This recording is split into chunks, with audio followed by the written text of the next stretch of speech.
Assalamualaikum warahmatullahi wabarakatuh.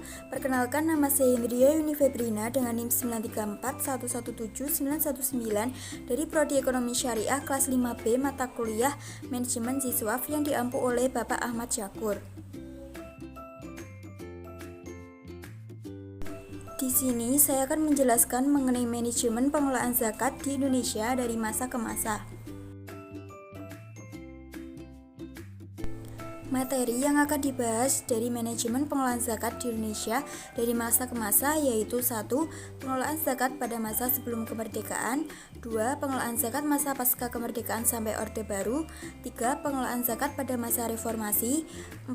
Zakat sebagai pengurang harta kena pajak, 5. Pengelolaan zakat pasca lahirnya Undang-Undang Nomor 23 Tahun 2011.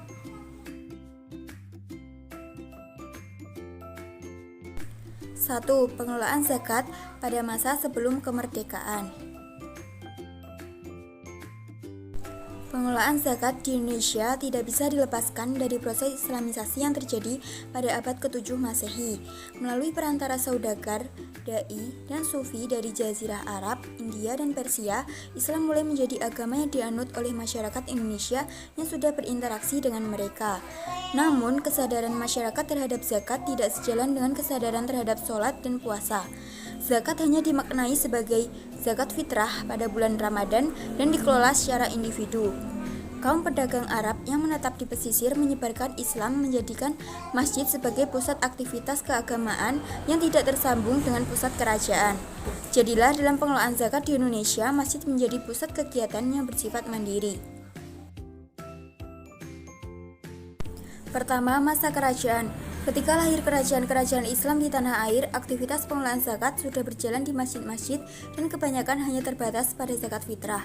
Kerajaan hanya melakukan himbauan-himbauan saja yang tidak mengikat dan tidak ada sanksi bagi yang melanggar. Kedua, masa penjajahan Belanda. Belanda membatasi perkembangan Islam karena dianggap membahayakan pemerintahan Belanda.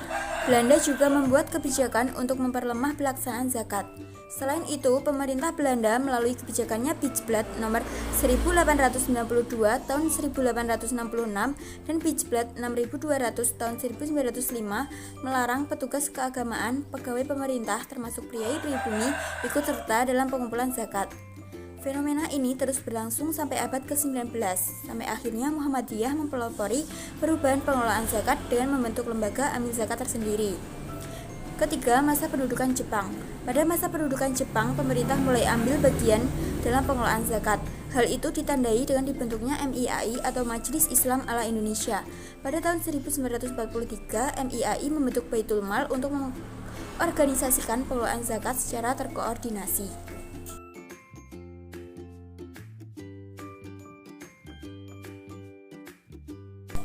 Adapun penyebab zakat fitrah sebelum kemerdekaan sangat lemah yaitu: pertama, pemahaman umat Islam yang belum utuh terhadap syariat zakat. Kedua, tingkat ekonomi umat Islam yang sangat rendah pada masa penjajahan.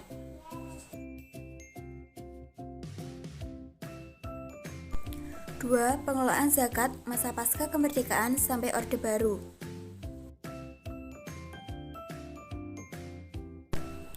Pengelolaan zakat pada masa awal kemerdekaan tidak jauh berbeda dengan masa menjelang kemerdekaan. Periode ini berada dalam dua masa pemerintahan atau dikenal dengan Orde Lama dan Orde Baru. Pada masa ini, pengelolaan zakat masih dipegang oleh individu, masjid, dan lembaga pendidikan Islam yang tidak memiliki aktivitas utama dalam mengelola zakat.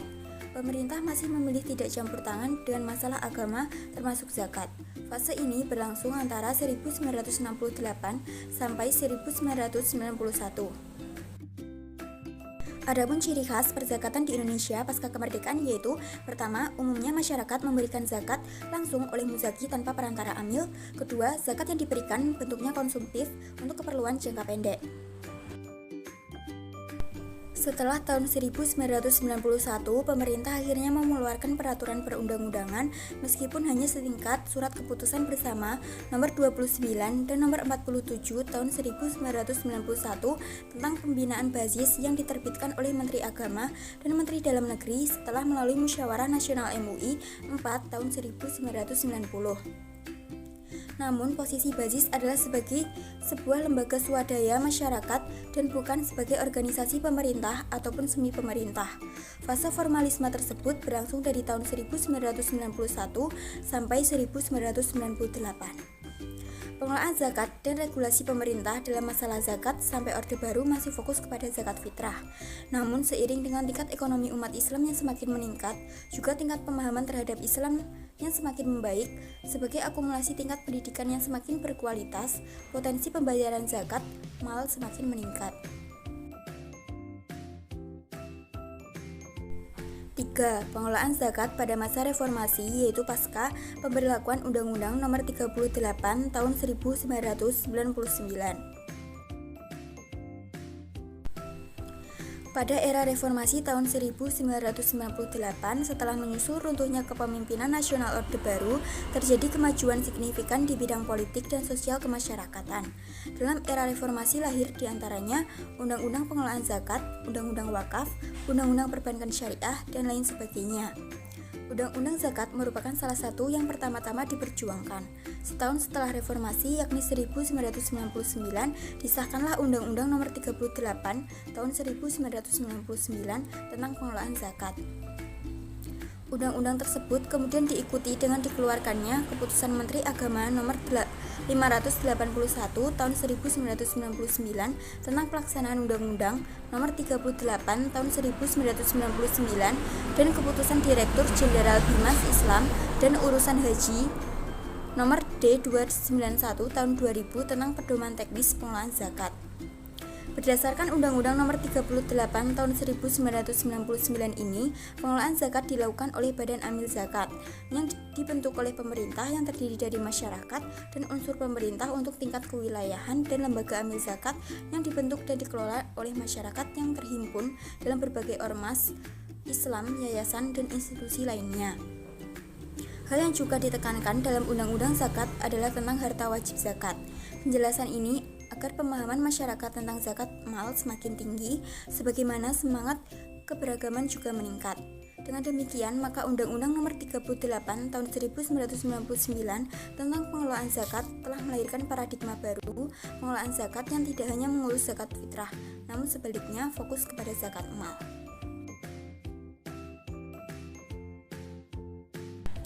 4.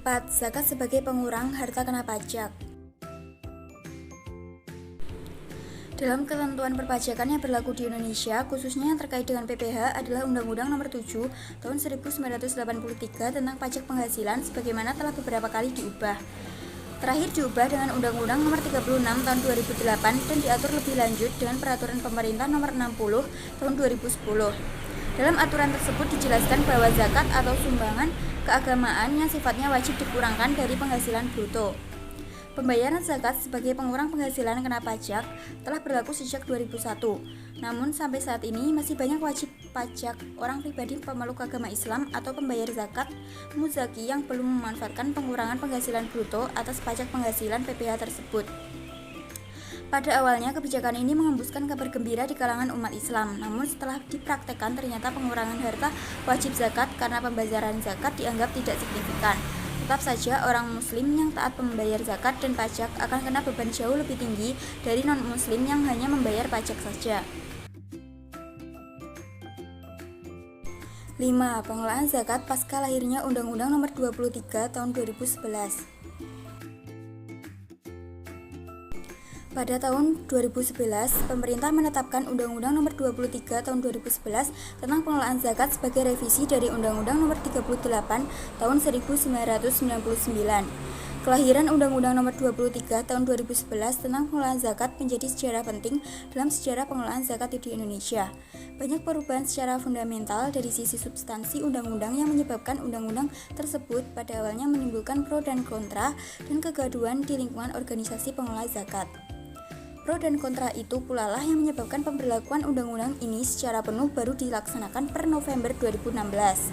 Lahirnya Undang-Undang Nomor 23 Tahun 2011 tentang pengelolaan zakat sejatinya bertujuan untuk menata pengelolaan zakat yang lebih baik. Penataan sebagaimana dimaksud tidak terlepas dari kepentingan untuk menjadikan amil zakat lebih profesional, memiliki legalitas secara yuridis formal dan mengikuti sistem pertanggungjawaban kepada pemerintah dan masyarakat. Tugas dan tanggung jawab sebagai amil zakat tidak bisa dilepaskan dari prinsip syariah yang mengaitkan zakat dengan kewenangan pemerintah untuk mengangkat amil zakat. Salah satu hal yang ditekankan dalam Undang-Undang Nomor 23 Tahun 2011 tentang pengelolaan zakat adalah tentang distribusi zakat. Dalam distribusi zakat, ada penekanan terhadap zakat produktif yang bersifat pemberdayaan. Undang-Undang Nomor 23 Tahun 2011 tentang pengelolaan zakat mengamanatkan pengelolaan zakat yang bersifat pemberdayaan lebih diutamakan. Harapannya, kontribusi zakat terhadap pengembangan ekonomi umat semakin meningkat, sehingga manfaatnya dirasakan semakin banyak orang dan bertahan lama. Sekian penjelasan materi dari saya. Apabila ada kurang lebihnya, saya mohon maaf. Wassalamualaikum warahmatullahi wabarakatuh.